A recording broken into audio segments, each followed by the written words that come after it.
SI കൃഷ്ണനെയൊക്കെ വീട്ടിൽ കയറി വെട്ടിക്കൊന്ന ആളാണ് LTT കബീർ. ഒരു കൊട്ടേഷൻ ഏറ്റെടുത്തു കഴിഞ്ഞാൽ കരാട്ടെ ഫറൂഖിനെ സംബന്ധിച്ചിടത്തോളം അത് പൂർണ്ണമാക്കുക എന്നുള്ളത് വാശിയാണ്. അങ്ങനെ C രാമചന്ദ്രൻ ചെന്നപ്പോൾ ഈ പുറകുവശത്തെ ഈ പരിക്കും വെച്ച് പുറകുവശത്തെ പൈപ്പ് വഴി ഊർന്നിറങ്ങി LTT കബീർ. പോലീസിന് ഒരു വലിയ നാണക്കേടായി. ഇപ്പോൾ 8 മാസം കൊണ്ട് ഇതിന്റെ വിചാരണ തീർത്തു.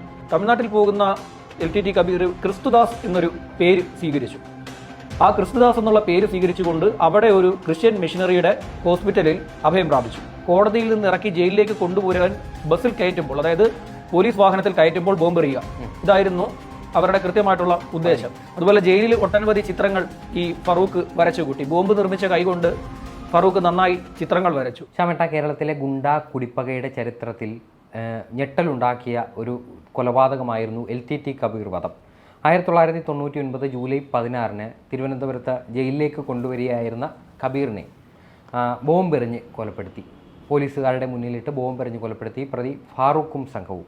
ആ ഫാറൂഖ് പിൽക്കാലത്ത് ജയിലിലെ ഒരു മര്യാദക്കാരനായ ജീവിതത്തിലൂടെ വളരെ മാധ്യമശ്രദ്ധ നേടിയിരുന്നു. പിന്നീട് തീപ്പെട്ടിക്കൊള്ളികൾ കൊണ്ട് താജ്മഹൽ രൂപമുണ്ടാക്കി DGPക്ക് കൊടുത്തതൊക്കെ വലിയ വാർത്തയായിരുന്നു.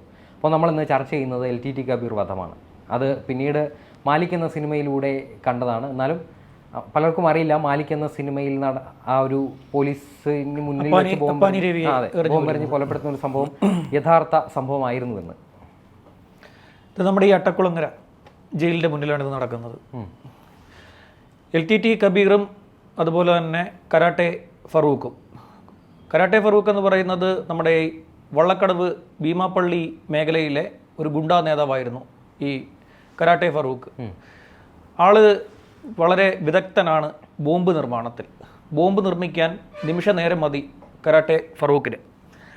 LTT കബീർ ആണെങ്കിൽ നമ്മുടെ ചാന്നാങ്കര കേന്ദ്രീകരിച്ചുകൊണ്ടുള്ള ഒരു ഗുണ്ട സംഘത്തിൻ്റെ തലവനാണ് ഈ LTT കബീർ.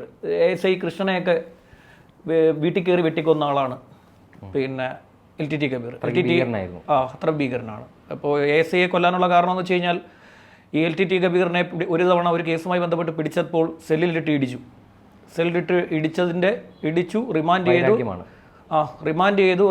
ചെയ്ത് ജാമ്യത്തിലിറങ്ങി. പിറ്റേ ദിവസം ഈ SI റിട്ടയർ ആവുന്ന ദിവസമായിരുന്നു. SI റിട്ടയർ ആയി അദ്ദേഹം വീട്ടിൽ ഇരിക്കുകയാണ്. രാവിലെ നേരെ ഫറൂഖ് കബീർ അങ്ങ് വീട്ടിൽ ചെന്ന് കഥകിന് കുട്ടി SI കഥ തുറന്നു പാടെ വെട്ടിക്കൊന്നു. അങ്ങനെ ഭീകരമായിട്ടുള്ള കാര്യങ്ങൾ ചെയ്തുകൊണ്ടിരിക്കുന്ന ഒരാളാണ്. അപ്പം ഇയാളുടെ വധത്തിനുള്ള കാരണം ഇയാളുടെ 14 വയസ്സിൽ ഇയാൾ ചെയ്തൊരു പ്രവൃത്തിയാണ് ഈ LTT കബീറിൻ്റെ ജീവൻ എടുക്കാനുള്ള കാരണം. LTT കബീർ 14ാമത്തെ വയസ്സിൽ ജുവനൈൽ കേസിൽ പെട്ടു. എങ്ങനെ പെട്ടു എന്ന് വെച്ച് കഴിഞ്ഞാൽ ചാന്നാങ്കര സ്വദേശിയായിട്ടുള്ള സുലൈമാൻ എന്നയാളെ വധിക്കാനുള്ള ശ്രമം ഈ LTT കബീർ 14ാമത്തെ വയസ്സിൽ നടത്തി. അതിൻ്റെ കാരണം LTT കബീറിൻ്റെ സഹോദരിയുടെ ഭർത്താവിനെ വിദേശത്തേക്ക് കൊണ്ടുപോകാമെന്ന് പറഞ്ഞ് സുലൈമാൻ പണം വാങ്ങിയിരുന്നു. അതിനുശേഷം വഞ്ചിച്ചു.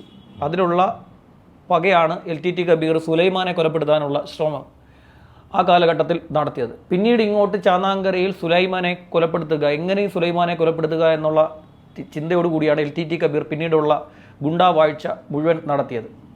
അങ്ങനെ മുന്നോട്ട് പോകവേ സുലൈമാന് മനസ്സിലായി എങ്ങനെയും ഏത് നിമിഷവും തൻ്റെ ജീവൻ ഈ LTT കബീർ എടുക്കുമെന്ന് മനസ്സിലായി. അങ്ങനെയാണ് ഈ സുലൈമാൻ പോയി ഫറൂഖിനെ കാണുന്നത്. ഫറൂഖിനെ ഭീമാപ്പള്ളിക്ക് പരിസരത്ത് സമീപത്തായിട്ട് ചെന്ന് ഫറൂഖിനെ കരാട്ടെ ഫറൂഖിനെ ഈ സുലൈമാൻ കാണുന്നു. സുലൈമാൻ കണ്ട് സുലൈമാനും ഫറൂഖുമായിട്ട് കൊട്ടേഷൻ ധാരണയാകുന്നു. LTT കബീറിനെ ബോംബെറിഞ്ഞ് കൊല്ലാനാണ് സുലൈമാനും ഫറൂഖും അതുപോലെ തന്നെ ഫറൂഖിൻ്റെ കയ്യാളായിട്ടുള്ള സത്താർ ഈ കറക്റ്റ് എറിഞ്ഞു വെക്കാൻ നല്ല പരിചയമുള്ള ആളാണ്. ബോംബ് കൃത്യമായി എറിയും.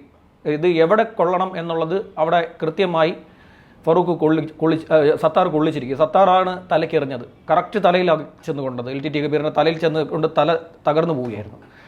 അപ്പോൾ സത്താർ, അനിൽ ഇത്രയും പേര് ചേർന്ന് ഈ കൊട്ടേഷൻ ഇവർ ഏറ്റെടുത്ത് ഇവർ പിന്നീട് ഇങ്ങോട്ട് ഇയാളെ ആക്രമിക്കാനുള്ള ശ്രമം നടത്തിക്കൊണ്ടേ ഇരുന്നു. അങ്ങനെ ഒരു തവണ പടിഞ്ഞാറേക്കോട്ടയിൽ വെച്ച് ഇയാൾക്ക് നേരെ, അതായത് LTT കബീറിന് നേരെ ഫറൂഖിൻ്റെ സംഘം ബോംബെറിഞ്ഞു.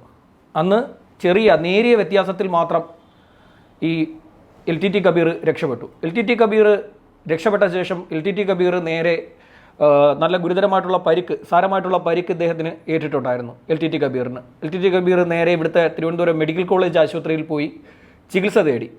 കബീർ മെഡിക്കൽ കോളേജിൽ ഉണ്ട് എന്നറിഞ്ഞ CI രാമേന്ദ്രൻ ഈ നേരെ മെഡിക്കൽ കോളേജിൽ ചെന്നു. അതായത് വേറൊരു കേസുമായി ബന്ധപ്പെട്ട് ഇയാളെ പിടികിട്ടാ പുള്ളിയായിട്ട് നടക്കുകയായിരുന്നു ഈ LTT കബീർ. അങ്ങനെ CI രാമചന്ദ്രൻ ചെന്നപ്പോൾ ഈ പുറകുവശത്തെ ഈ പരിക്കും വെച്ച് പുറകുവശത്തെ പൈപ്പ് വഴി ഊർന്നിറങ്ങി LTT കബീർ രക്ഷപ്പെട്ട് കളഞ്ഞു. ആ പരിക്കും വെച്ചുകൊണ്ട് രക്ഷപ്പെട്ട് കളഞ്ഞു.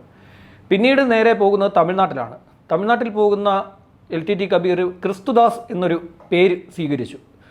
ആ ക്രിസ്തുദാസ് എന്നുള്ള പേര് സ്വീകരിച്ചുകൊണ്ട് അവിടെ ഒരു ക്രിസ്ത്യൻ മിഷനറിയുടെ ഹോസ്പിറ്റലിൽ അഭയം പ്രാപിച്ചു. അവിടെ വെച്ചാണ് ഈ LTT കബീറിന് ചികിത്സ ലഭിക്കുന്നത്. LTT കബീർ ആണ് വന്നിരിക്കുന്നതെന്ന് ആ ഹോസ്പിറ്റലിലെ ജീവനക്കാരോ ഒന്നും അറിഞ്ഞിരുന്നില്ല. അന്ന് ഇതുപോലെ ആധാർ കാർഡോ കാര്യങ്ങളോ ഒന്നും ഇല്ലല്ലോ. അപ്പോൾ ഇയാൾ ചെന്ന് പറഞ്ഞ് എൻ്റെ പേര് ക്രിസ്തുദാസ് ആണെന്നാണെന്നാണ് പറഞ്ഞു. അങ്ങനെ ആ പേരിൽ അവിടെ ചികിത്സ തേടി ചികിത്സിച്ച ശേഷം വീണ്ടും ഈ പറയുന്ന LTT കബീർ തിരുവനന്തപുരം സിറ്റിയിലേക്ക് തിരിച്ചു വന്ന് വീണ്ടും തൻ്റെ ഗുണ്ടാ പരിപാടികളുമായി നടക്കവേ സുലൈമാൻ ഇതറിയുന്നു. LTT കബീർ തിരിച്ചു വന്നിരിക്കുന്നു, അടുത്ത ലക്ഷ്യം താനാണ് എന്ന് സുലൈമാന് ബോധ്യപ്പെട്ടു. സുലൈമാൻ കൊട്ടേഷൻ കൊടുത്ത കാര്യം LTT കബീർ അറിഞ്ഞിരുന്നു. അങ്ങനെ ഫറൂഖിനോട് വീണ്ടും ആവശ്യപ്പെടുന്നു ഇയാളെ കൊലപ്പെടുത്താൻ വീണ്ടും രണ്ടാമതൊരു തുക കൂടി പറഞ്ഞ് ഉറപ്പിച്ചുകൊണ്ട് രണ്ടാമത് വീണ്ടും കൊട്ടേഷൻ കൊടുക്കുന്നു. അങ്ങനെ ആറ്റിങ്ങൽ കോടതിയിലേക്ക് സത്താറും അനിലും ഫറൂഖും കൂടി പോയി. അവിടെ ചെല്ലാനുള്ള കാരണം അവിടെ ഒരു ദിവസം മറ്റൊരു കേസുമായി ബന്ധപ്പെട്ട് വിചാരണ നടക്കുകയായിരുന്നു ഈ LTT കബീറിൻ്റെ.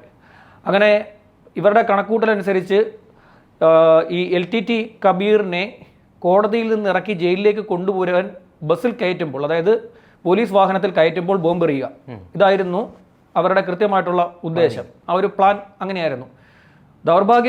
ഇവരുടെ ദൗർഭാഗ്യവശാൽ ഈ കേസിൽ LTT കബീറിനെ ആറ്റിങ്ങൽ കോടതി അങ്ങ് വെറുതെ വിട്ടു. അതോടുകൂടി ആ പ്ലാൻ പൊളിഞ്ഞുപോയി. പിന്നീട് വീണ്ടും ഇവർ ഈ LTT കബീറിൻ്റെ പിന്നാലെ തന്നെ കൂടി. LTT കബീറിന് ഒട്ടനവധി കേസുകളുണ്ട്. ആ കേസിൽ വെറുതെ വിട്ടെങ്കിലും മറ്റൊരു കേസിൽ പോലീസ് LTT കബീറിനെ പിടിച്ച് വീണ്ടും അകത്താക്കി. അങ്ങനെ അട്ടക്കുളങ്ങര ജയിലിൽ റിമാൻഡിൽ കഴിഞ്ഞു. മറ്റൊരു കേസുമായി ബന്ധപ്പെട്ട് റിമാൻഡിൽ കഴിഞ്ഞു LTT കബീർ. ഇപ്പോൾ LTT കബീർ ഏതൊക്കെ ദിവസം പുറത്തിറങ്ങുന്നു ആ ദിവസമെല്ലാം ഈ കരാട്ടെ ഫറൂഖും സംഘവും ഈ LTT കബീറിൻ്റെ പിന്നാലെ തന്നെ ഉണ്ട്. ഒരു കൊട്ടേഷൻ ഏറ്റെടുത്തു കഴിഞ്ഞാൽ കരാട്ടെ ഫറൂഖിനെ സംബന്ധിച്ചിടത്തോളം അത് പൂർണ്ണമാക്കുക എന്നുള്ളത് വാശിയാണ്, അത് അയാളുടെ ഒരു ശൈലിയാണ്. അത് കംപ്ലീറ്റ് ആക്കുക എന്നുള്ളത് അയാളുടെ ഒരു ശൈലിയാണ്. അങ്ങനെ ഇവർ പിന്നാലെ തന്നെ കൂടി. ഒടുവിൽ 1999 ജൂലൈ 16 രാവിലെ ആറ്റിങ്ങൽ കോടതിയിൽ ഹാജരാക്കി തിരിച്ചു കൊണ്ടുവന്ന LTT കബീറിനെ പോലീസ് വാഹനത്തിൽ നിന്നും അട്ടക്കുളങ്ങര ജയിലിന് മുന്നിൽ ഇറക്കി ജയിലിലേക്ക് കൊണ്ടുപോകവേ അംബാസിഡർ കാറിലെത്തിയ സത്താറും ഫറൂഖും അനിലും കൂടി ചേർന്ന് അതിൽ ഇത് നിർമ്മിച്ചത് ഫറൂഖാണ്, ബോംബ് നിർമ്മിച്ചത്. സത്താറ് പിന്നിലിരുന്ന് കറക്റ്റായി തലയ്ക്ക് തന്നെ എറിഞ്ഞു കൊടുത്തു. തല തകർന്ന LTT കബീർ സ്പോട്ടിൽ തന്നെ മരിച്ചു. ബോഡി ഏതാണ്ട് 1.5 മണിക്കൂറോളം ആ അട്ടക്കുളങ്ങര ജയിലിന് മുന്നിൽ കിടക്കുകയുണ്ടായിരുന്നു.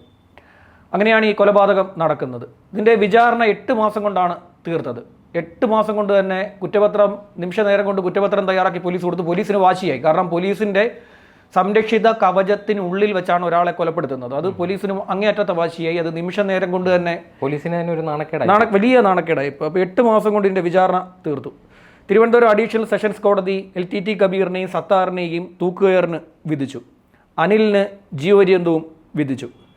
ഈ അനിൽ പിന്നീട് 7 വർഷം കഴിഞ്ഞപ്പോൾ കുറ്റവിമുക്തനായി. ഹൈക്കോടതി അയാളെ കുറ്റവിമുക്തനാക്കി വിട്ടു. പിന്നീട് അയാൾ ഈ ഗുണ്ടാപ്പണിയൊന്നും നടത്തിയിട്ടില്ല. മാന്യനായി പിന്നെ ജീവിക്കുകയായിരുന്നു. 7 വർഷം ജയിലിൽ കിടന്നു. പിന്നീട് മാന്യനായി ഇങ്ങോട്ട് ജീവിക്കുകയായിരുന്നു. കരാട്ടെ ഫറൂഖ് സുപ്രീം കോടതി വരെ പോയി. സുപ്രീം കോടതിയിൽ ചെന്ന അയാൾ ഇത് ജീവപര്യന്തമാക്കി മാറ്റി. പിന്നെ വർഷങ്ങളോളം ഇയാൾ പരോള് കിട്ടാതെ സെല്ലിൽ തന്നെ കിടക്കേണ്ടി വന്നു. കാരണം വളരെ മര്യാദക്കാരനായിരുന്നു. ചിത്രം വരയ്ക്കും ഫറൂഖ്, നന്നായി ചിത്രം വരയ്ക്കും. ശില്പങ്ങൾ നിർമ്മിക്കും. ഈ ജയിൽ പുള്ളികളുടെ തടവ് പുള്ളികളുടെ ഈ ജയിൽ അഡ്മിനിസ്ട്രേറ്റീവ് കമ്മിറ്റി ഈ പറയുന്ന ജയിൽ പുള്ളികളുടെ മത്സരം സംഘടിപ്പിച്ചപ്പോൾ, ഈ തെക്കേ ഇന്ത്യയിലെ മുഴുവൻ ജയിൽ പുള്ളികളുടെയും മത്സരം സംഘടിപ്പിച്ചപ്പോൾ ശില്പ നിർമ്മാണത്തിൽ 1ാം സ്ഥാനം നേടിയത് ഈ ഫറൂഖാണ്. കരാട്ടെ ഫറൂഖാണ് 1ാം സ്ഥാനം നേടിയത്. അതുപോലെ ജയിലിൽ ഒട്ടനവധി ചിത്രങ്ങൾ ഈ ഫറൂഖ് വരച്ചു കൂട്ടി. ബോംബ് നിർമ്മിച്ച കൈകൊണ്ട് ഫറൂഖ് നന്നായി ചിത്രങ്ങൾ വരച്ചു.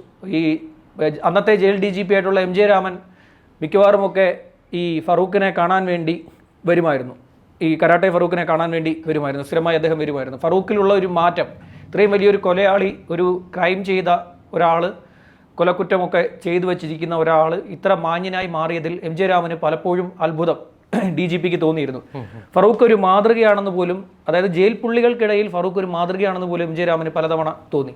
പക്ഷേ ഒരിക്കൽ പോലും ഫറൂഖിന് ആ ഘട്ടത്തിലൊന്നും, ഏതാണ്ട് 10-20 വർഷത്തോളം ഫറൂഖിന് പരോള് ലഭിച്ചില്ല. കാരണം ഫറൂഖിന് എപ്പോൾ പരോളിനുള്ള ആപ്ലിക്കേഷൻ വെക്കുന്നു അപ്പോഴെല്ലാം സ്പെഷ്യൽ ബ്രാഞ്ച് റിപ്പോർട്ട് കൊടുക്കും, ഈ LTT കബീറിൻ്റെ ആളുകൾ ഫറൂഖിനെ തീർക്കാൻ പുറത്തുണ്ട്, ഫറൂഖിനെ പുറത്തിറക്കി കഴിഞ്ഞാൽ ഫറൂഖിൻ്റെ ജീവന് തന്നെ ആപത്താണെന്ന് പറഞ്ഞുകൊണ്ടാണ് ജയിലിൽ തന്നെ ഫറൂഖിനെ പിടിച്ച് ഇട്ടിരുന്നത്. അവസാനം ഫറൂഖിൻ്റെ ബന്ധുക്കൾ ഹൈക്കോടതിയിൽ പോയിക്കൊണ്ടാണ് ഫറൂഖിന് പരോള് ലഭിച്ചത്. അദ്ദേഹത്തിന് ആ സമയമൊക്കെ ആയപ്പോഴത്തേക്ക് ഫറൂഖിന് ഈ ഹൃദയ സംബന്ധമായിട്ടുള്ള ഹേർട്ടിന് പ്രശ്നങ്ങൾ ഉണ്ടായിക്കഴിഞ്ഞു. അങ്ങനെ അതിൻ്റെ മെഡിക്കൽ സർട്ടിഫിക്കറ്റും എല്ലാം വെച്ചുകൊണ്ടാണ് ഇത്തരത്തിൽ ഹൈക്കോടതിയിൽ പോവുകയും ഹൈക്കോടതിയിൽ നിന്ന് ഒരു ഒടുവിൽ പരോള് വാങ്ങിക്കൊടുക്കുകയും ചെയ്തത്. അന്ന് പരോള് വാങ്ങുന്ന സമയത്ത് വിയൂരാണ് ഫറൂഖ് കിടന്നത്. വിയൂർ ജയിലിൽ ഇവിടുന്ന് വിയൂർ കൊണ്ടു ചെന്നപ്പോൾ വിയൂരും ചിത്രങ്ങൾ വരച്ചു, ധാരാളം ചിത്രങ്ങൾ ഫറൂഖ് അവിടെ വരച്ചു കൂട്ടി. അങ്ങനെ വിയൂരിൽ നിന്ന് ഇറക്കിയപ്പോൾ പരോൾ കൊടുത്തപ്പോൾ ഹൈക്കോടതി ഒരു കർശന നിർദ്ദേശം വെച്ചു, ഒരു കാരണവശാലും കൊല്ലം, തിരുവനന്തപുരം ജില്ലകളിൽ ഫറൂഖ് പ്രവേശിക്കാൻ പാടില്ല എന്നുള്ളതായിരുന്നു. പിന്നീട് അതൊക്കെ മാറ്റിക്കൊടുത്തു, പരോള്.